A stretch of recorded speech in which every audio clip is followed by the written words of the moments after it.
সরকার বদলালেই কি বদলে যায় প্রশাসনের নিয়মও?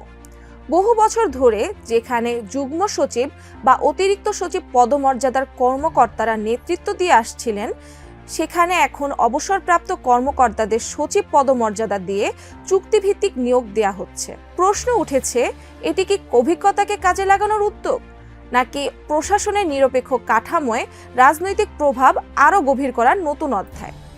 আর এই প্রবণতার সবচেয়ে বড় মূল্য কি শেষ পর্যন্ত রাষ্ট্রকেই দিতে হবে?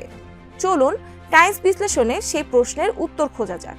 বিএনপি সরকার দায়িত্ব নেয়ার মাত্র 4 মাসে অন্তত 4টি সরকারি প্রতিষ্ঠানের প্রধান হিসাবে অবসরপ্রাপ্ত কর্মকর্তাদের সচিব পদমর্যাদা দিয়ে চুক্তিভিত্তিক নিয়োগ দেওয়া হয়েছে। অথচ এসব পদে দীর্ঘদিন ধরেই দায়িত্ব পালন করে আসছিলেন যুগ্ম সচিব বা অতিরিক্ত সচিব পর্যায়ের কর্মকর্তারা।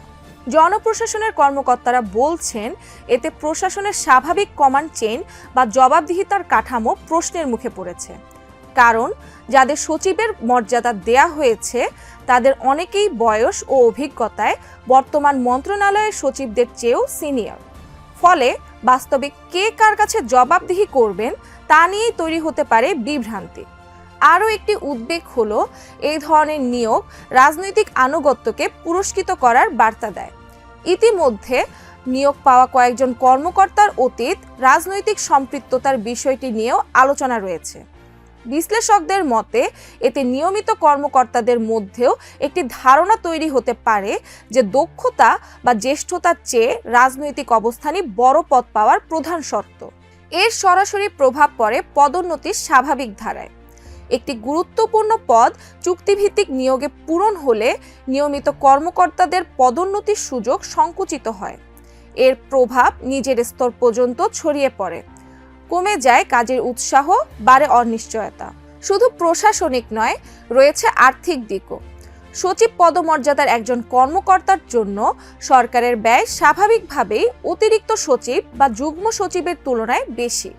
ফলে একই দায়িত্ব পালনে রাষ্ট্রকে বাড়তি ব্যয়ও বহন করতে হচ্ছে। তবে সরকারের অবস্থান ভিন্ন।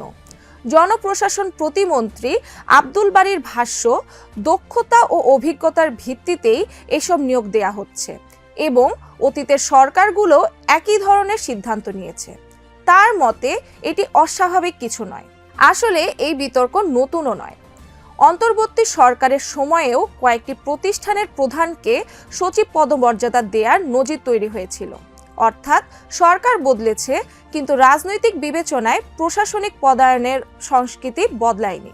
ঢাকা বিশ্ববিদ্যালয়ের লোক প্রশাসন বিভাগের অধ্যাপক সাদিক হাসান সতর্ক করে বলেছেন, রাজনৈতিক বিবেচনায় পদায়নের একটি চেইন রিয়াকশন রয়েছে। এতে প্রশাসনের পেশাদারিত্ব ক্ষতিগ্রস্ত হয়, পদোন্নতির স্বাভাবিক ধারা ভেঙে যায় এবং কর্মকর্তাদের একাংশ রাজনৈতিক আশ্রয়ের দিকেই ঝুঁকে পড়তে পারেন। একই ধরনের উদ্বেগ জানিয়েছেন সাবেক সচিব AKM আব্দুল আওয়াল মজুমদারও। তার মতে, প্রশাসনকে রাজনৈতিক প্রভাবমুক্ত করা না গেলে দীর্ঘমেয়াদে রাষ্ট্রীয় প্রতিষ্ঠানগুলো দুর্বল হয়ে পড়বে। বাংলাদেশে সরকার বদলালেও একটি বিষয় যেন বদলায় না, প্রশাসনকে নিজেদের মতো করে সাজানোর প্রবণতা। যে দলই ক্ষমতায় আসে তারা দক্ষতার চেয়ে আস্থাভাজনদের অগ্রাধিকার দেওয়ার অভিযোগের মুখে পড়ে। ফলে ক্ষতিগ্রস্ত হয় প্রশাসনের নিরপেক্ষতা, হতাশ হন নিয়মিত কর্মকর্তারা, আর রাষ্ট্র হারায় একটি পেশাদার ও জবাবদিহিমূলক আমলাতন্ত্র গড়ে তোলার সুযোগ। প্রশ্নটা তাই শুধু কয়েকটি নিয়োগের নয়, প্রশ্ন হলো, আমাদের প্রশাসন শেষ পর্যন্ত রাষ্ট্রের হবে নাকি ক্ষমতায় থাকার সরকারের?